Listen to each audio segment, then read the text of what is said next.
Continuamos con las noticias. Según un estudio internacional, el Amazonas está sufriendo una alteración en su capacidad de absorber el dióxido de carbono, lo cual se ha acentuado debido a la deforestación y el cambio climático, llevando a la selva amazónica a un punto de convertirse en una fuente de emisión de CO2. Para hablar de esto estamos con Alex Godoy, director del Centro de Investigación en Sustentabilidad de la Universidad del Desarrollo. Alex, ¿cómo está? Muy buen día. Hola, ¿cómo estás, Josefa? Un gusto saludarte. Igualmente.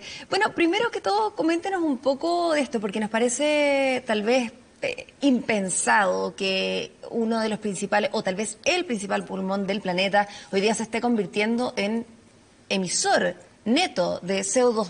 Primero, ¿cómo hemos llegado a este punto? ¿Qué nos trajo hasta acá? ¿Y por qué se provoca en buenas cuentas esta situación? A ver, primero hablar de que todo lo que estamos viendo son fenómenos que sabíamos y se conocían en términos de los impactos del cambio climático. Lo que tú estás viendo no es nada nuevo, Josefa. O sea, si nosotros nos remontamos realmente a qué es lo que se había pronosticado, cuando hay un fenómeno que usualmente uno no conoce en las plantas, yo de formación soy biólogo en su origen, que es lo que se llama el ciclo de Calvin. El ciclo de Calvin es un ciclo que así como nosotros hacemos, así como tú permites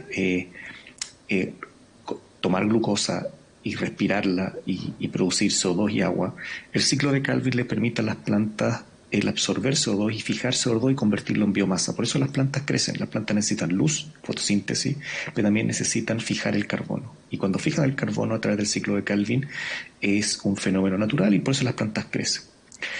Los principales hallazgos y resultados científicos de los botánicos es que en la medida que las concentraciones de CO2 aumentan en la atmósfera, la velocidad y la tasa de crecimiento de las plantas aumenta, y eso ya lo habíamos visto. Pero después ocurre un fenómeno que es muy particular, es que llega a un nivel tal de saturación que el ciclo de Calvin se invierte. Y al ser un ciclo de Calvin que se invierte, significa que las plantas, en vez de acumular el CO2 y convertirlo en masa, o sea, en masa, en crecimiento, lo que hacen es eliminarlo.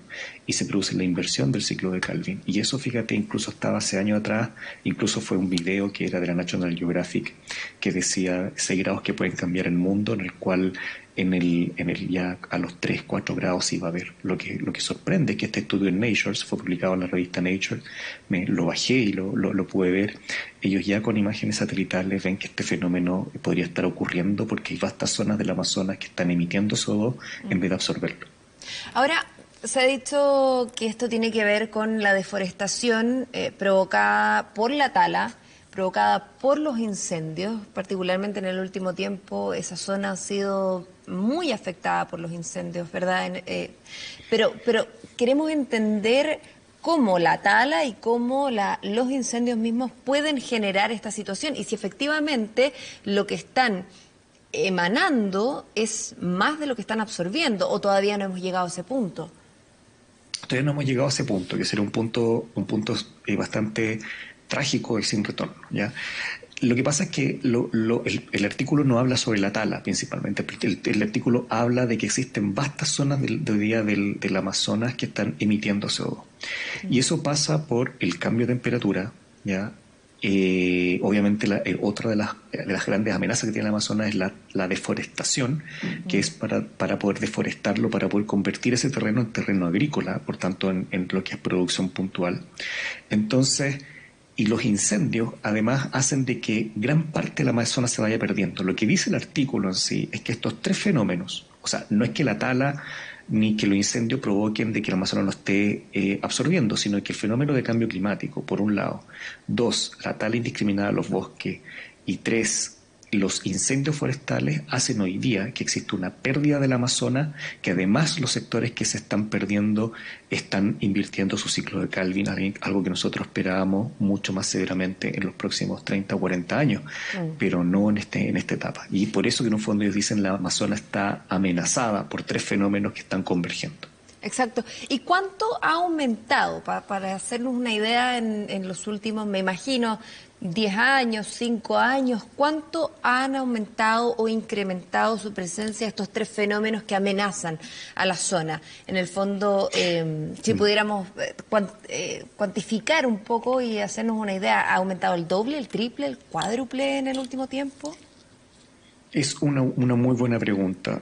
No se ha cuantificado por lo siguiente, porque debido a los fenómenos del cambio climático, la frecuencia a la cual existen los incendios forestales se han incrementado. O sea, en un fondo, Sí. la probabilidad de que ocurra como en Valparaíso, o lo que nosotros vimos en Chile en los meses de verano, se aumenta.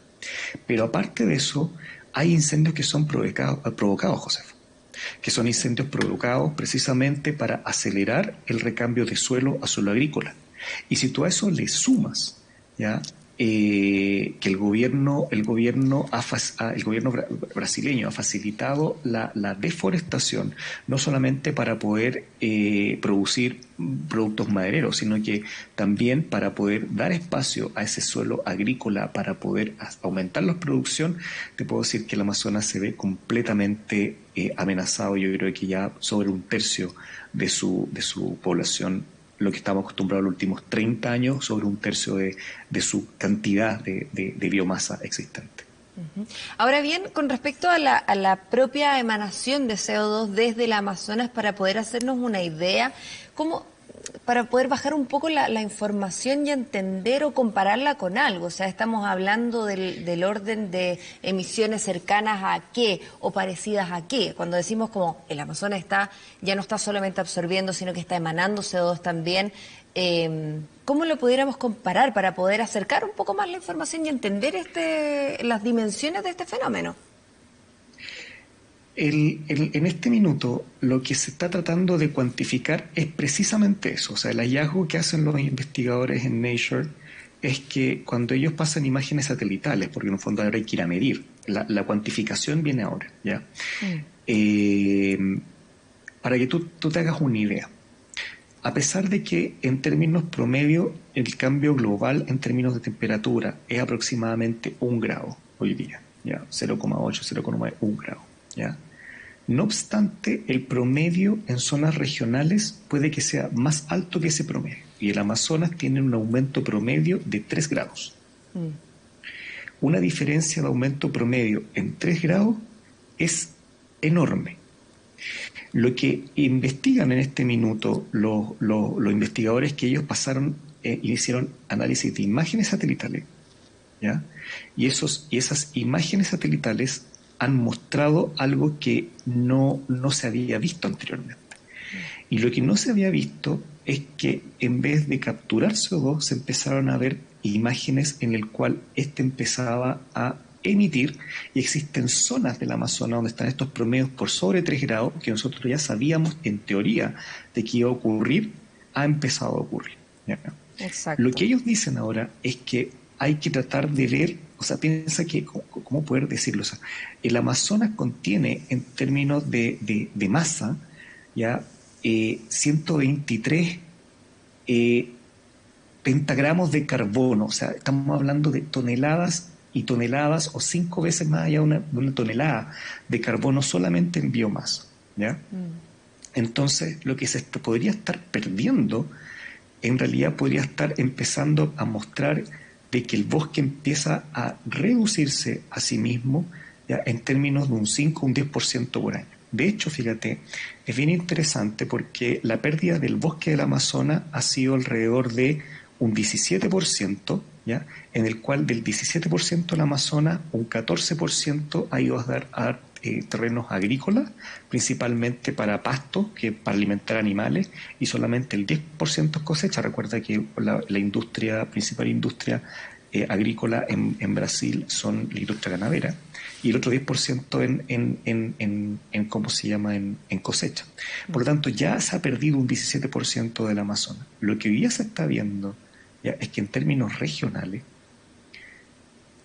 el Amazonas tiene un promedio de temperatura por sobre 3 grados, que es superior al promedio de temperatura global en algunas zonas, y en esas mismas zonas, ¿ya? En esas mismas zonas, se estaría emitiendo CO2.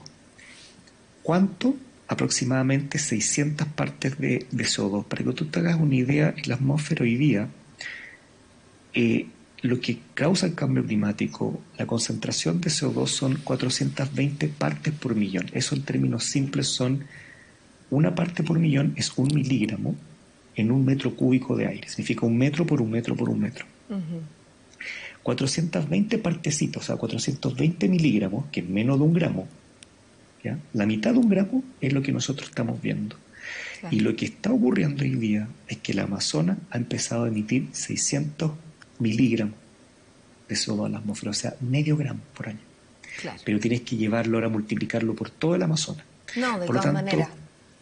En el fondo lo que estamos diciendo es que esto que es tan pequeñito, pero que en términos de masa produce un cambio, significa de que se empiezan a cumplir los pronósticos que no sabíamos.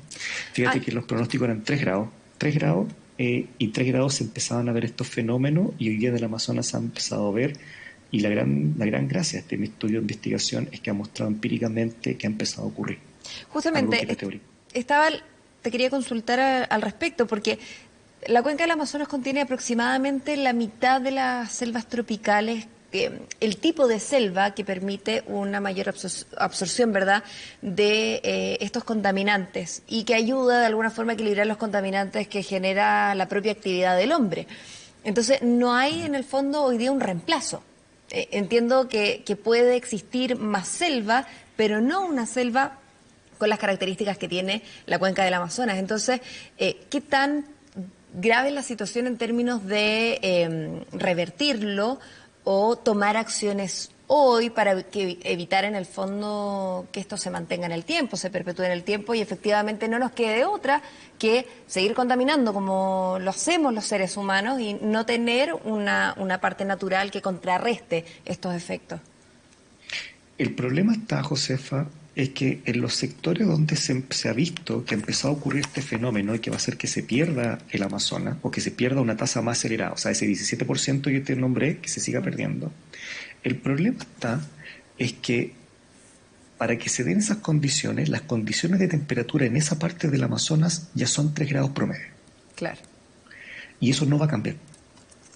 Por lo tanto, reforestar en las mismas partes es llevar a plantar árboles o reforestar en lugares que hoy día no tienen las condiciones climáticas para hacerlo. Por lo tanto, reforestar el Amazonas podría no ser una opción. Eso es lo terrible. Claro. O sea, eso ya, ese tesoro, de alguna forma, si pudiéramos hablar en términos muy románticos y bien alejados de la realidad, porque en el fondo estamos hablando de temas que nos pueden ayudar a preservar la vida, ¿no? Pero ese tesoro ya lo perdimos. Ya no hay forma de poder reforestar, de poder remediarlo, de poder recuperar. O sea, eso es lo que tú acabas de decir. Es el principal impacto del cambio climático en el Amazonas. Que hoy día nosotros encontremos áreas del Amazonas con 3 grados promedio, implican de que este fenómeno se va a volver cada vez más recurrente. Para poder reforestar y que obviamente se inviertan los ciclos y vuelva a crecer el Amazonas, debiéramos bajar las temperaturas. Por lo tanto, en un fondo es un símbolo de que estamos sufriendo una crisis climática más, Josefa. Una emergencia climática, como dicen algunos. ¿Cómo lo ve usted? Ya es crisis. Nosotros ya no hablamos de emergencia climática, hablamos de crisis climática. Claro. O sea, ponte tú, si tú unes esto a lo que está ocurriendo en Europa, las inundaciones, los derrumbes que han ocurrido en Europa esta semana en Alemania, que tú estás mostrando en este minuto, es una evidencia de que más. O sea, ya Europa está siendo impactada fuertemente, ya no por solas olas de calor, sino por aluviones. Ayer veíamos monzones que estaban produciendo aluviones en otras partes, pero ahora son visibles porque lo estamos viendo en Europa, porque son noticias. Pero estos fenómenos climáticos vienen existiendo ya en África y en el sudeste asiático hace muchos años. Por lo tanto, ¿a qué vamos con esto? ¿Qué más evidencia queremos?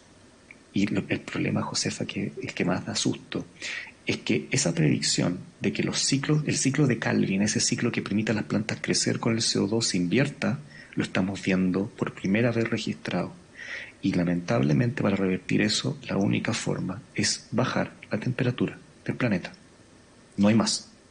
Y en ese sentido, ¿se están tomando las acciones? ¿Está adquiriendo un rol fundamental dentro de las políticas públicas de los países? Porque todos hacen su manifiesto de sustentabilidad, pro medio ambiente, pero en la práctica ¿realmente ocurre o todavía nos estamos quedando muy atrás en, digamos, como en los discursos y en las pocas acciones? O sea, fíjate que para poder entrar en vigencia los acuerdos de París tendría que haberse fijado en la COP25 el principal acuerdo, que el principal acuerdo era la fijación del precio del carbono. Hoy día significa que emitir 1 tonelada de CO2 en Chile cuesta 8.000 pesos, si tú quieres ser carbono neutral y nadie te lo exige. No hay un acuerdo vinculante. Y por eso lo más importante, por encima de toda la parafernalia que se hizo con los océanos azules, etcétera, lo más importante era el mercado de carbono. Cómo no íbamos a regular, cómo íbamos a transar ese carbono. Y eso no se llegó a acuerdo porque es bastante controversial. Después vino la pandemia, ¿te acuerdas? Ahora se habla de reducción sostenible y ahora viene el COP26, que supuestamente se debe trabajar sobre esto y alcanzar un precio del carbono. Si el precio de ese carbono, o sea, el premio a emitir CO2 es muy bajo, no hay solución. ¿Ya? Hagámoslo así, si el precio es muy barato por contaminar, tú vayas a contaminar igual. Si el precio es alto, y hoy día el Fondo Monetario Internacional ha propuesto un valor de $75, harto más que los $10 que pagamos nosotros aquí en Chile y otros países también. Eso significa de que tú pones restricciones a emitir, sale mucho más caro emitir, utilizar combustibles fósiles, y eso puede llevar a recambios tecnológicos como el hidrógeno u otra energía renovable. Pero mientras ese acuerdo no esté firmado en COP26 y mientras no exista un acuerdo vinculante, no tenemos nada que hacer, Josefa, más que simplemente rezar, ¿ya? A los que son creyentes. ¿Por qué te digo Claro. esto? Porque hoy día tenemos una reactivación que se ha dicho que es sostenible, cuando sostenible no tiene nada. Lo que se ha visto es que incluso se han aumentado en muchos países el consumo de combustibles fósiles, ¿ya? Y eso porque es barato, mucho más barato de lo que está ocurriendo hoy día. Entonces, hoy día estamos todos enfocados en la pandemia, en la reactivación, y lamentablemente los primeros luces que esa reactivación se va a hacer sobre combustibles fósiles y no se ve mucho augurio que esto vaya a cambiar. Perfecto. Alex Godoy, director del Centro de Investigación en Sustentabilidad de la Universidad del Desarrollo, muchas gracias por su gentileza, por estar con nosotros durante esta mañana. Gracias a ti, Josefa. Buen día.